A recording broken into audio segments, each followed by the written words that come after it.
Hello everyone, this is Grace from the Roseville Public Library. Today I will be reading Chapter 15 of Pinocchio by Carlo Collodi. Chapter 15. The assassins pursue Pinocchio, and having overtaken him, hang him to a branch of the big oak.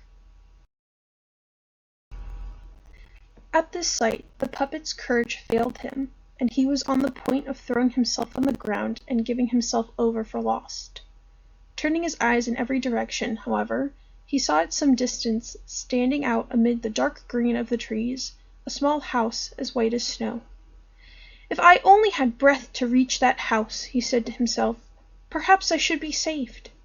And without delaying an instant, he recommended running for his life through the wood, and the assassins after him.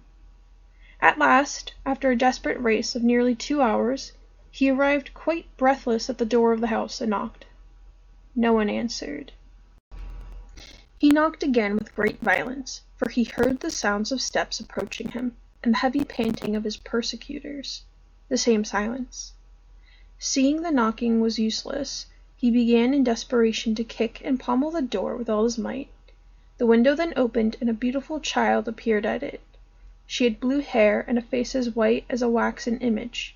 Her eyes were closed, and her hands were crossed on her chest. Without moving her lips in the least, she said in a voice that seemed to come from the other world, "In this house there is no one. They are all dead." "Then at least open the door for me yourself," shouted Pinocchio, crying and imploring. "I am dead also." "Dead? Then what are you doing there at the window?"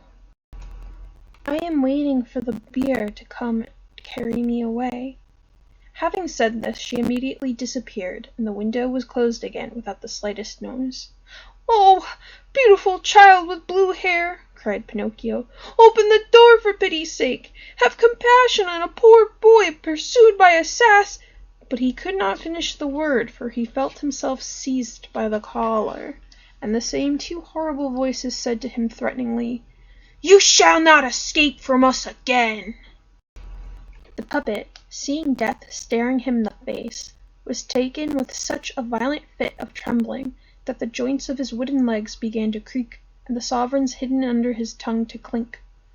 "Now then," demanded the assassins, "will you open your mouth? Yes or no? Ah, no answer? Leave it to us. This time we will force you to open it." And drawing out 2 long hardened knives, as sharp as razors, clash! They attempted to stab him twice. But the puppet, luckily for him, was made of very hard wood.